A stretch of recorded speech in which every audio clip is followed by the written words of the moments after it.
Hey everyone, welcome to today's video. Today we're going to be looking at Spider-Man Shattered Dimensions. This was a Metroidvania style game that was actually released in 2009, and one of the really cool things about this game is, as simple as or simplistic as it was presented, I think one of the really nice things that a lot of players can actually say about this game is the amount of nostalgia that it actually brings for them. Now fortunately for me, this was my first time actually playing the game in 2019 December, and I just really wanted to share my thoughts and my perspective as somebody who was actually picking up the game for the very first time. Now, one of the really cool things about this game is you have to appreciate the way it was actually a game designed in its time and designed for exactly what it wanted to be, which is the Metroidvania style adventure game. Now, this game had a very simple, straightforward design. Your job as Spider-Man, or as the Spider-Man, was to actually accomplish specific tasks in different environments. And so you got those tasks being Spider-Man of the present, Spider-Man of the future, being Spider-Man of the past, and being a Spider-Man mixed with the Venom. And this really was explosive because every time you wore a specific Spider-Man costume, it required you to actually play the game at a different pace and in a different style. So for example, maybe you wore the Spider-Man 2099 suit, or you went to the future to accomplish this task. You found yourself in a very fast-paced gameplay, and then when you found yourself in the Venom suit, you were also dealing with some really crazy fast gameplay, dealing with enemies and all that good stuff. That's, in my opinion, one of the ways that the game actually puts you through this maze where you're just constantly running and the game doesn't seem to slow down until you beat the boss in a specific chapter. Now, for those of you who've played the game, it's a very simple premise, or for those of you who haven't, the premise is very straightforward. Spider-Man finds himself trying to take on Mysterio in a museum while he's trying to steal some ancient artifact, and as he punches Mysterio blocks with this ancient artifact, and then voila, the dimensions in all the realms are now in chaos because bad guys are trying to get their hands on the fragments of this so-called ancient relic or whatever the heck it is. And then you, as a Spider-Man, in your time, you're commissioned by Madam Web to go ahead and retrieve them. And so in your quest, what happens is you don't not only get to just go retrieve them, you actually fight different iterations of villains in the Spider-Man universe. And I think one of the really cool things about this game is they took the opportunity to explore a lot of the creativity that you can actually gain in these surrounding archetypes. So for example, in one of your missions, you actually go into the past, where all you're playing in the past is mostly stealth until you meet the boss.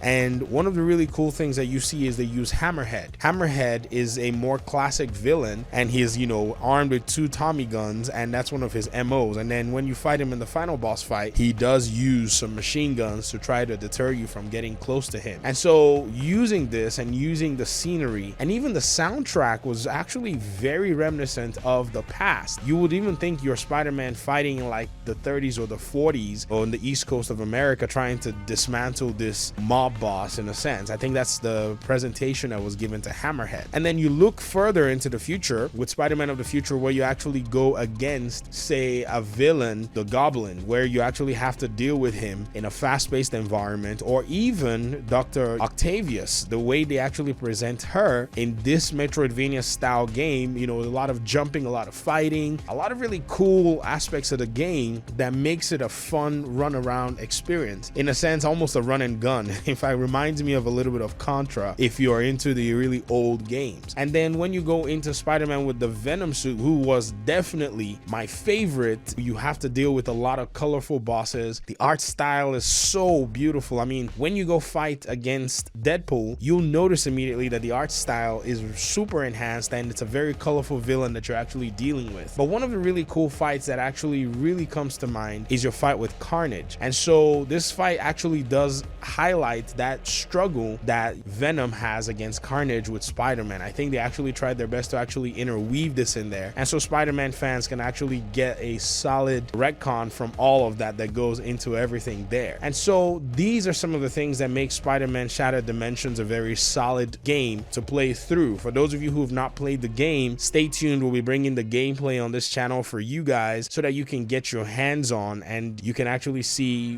what the game looks like after a long time ago, and you can interact with all of that. All in all, I would say Spider-Man Shattered Dimensions was a solid addition to the Spider-Man family. Now, yes, it did have some drawbacks. The drawbacks were every single time you had a very specific mission structure that was very, very similar every single time you found yourself dealing with a boss. So perhaps maybe you went into a chapter and that chapter involved you playing one of the Spider-Man. You would only have to play that chapter the very same way you played the other chapter that was relating to that Spider-Man. And then the main drawback again that I would actually put in this short editorial is your fight with Mysterio at the end. I felt like it was very unsatisfactory in my opinion, but I guess Metroidvania games can sometimes be like that. But because it was a Spider-Man game, I guess the expectation was probably a little higher in my opinion. I think I had more expectations going in and I felt a little disappointed. So all in all,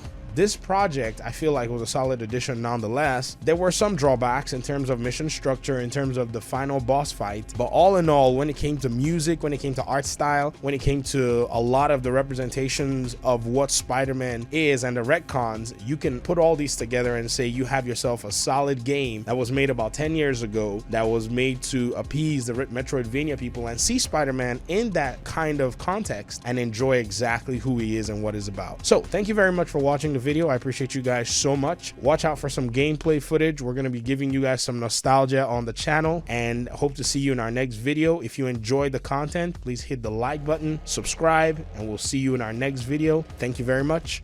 We're out.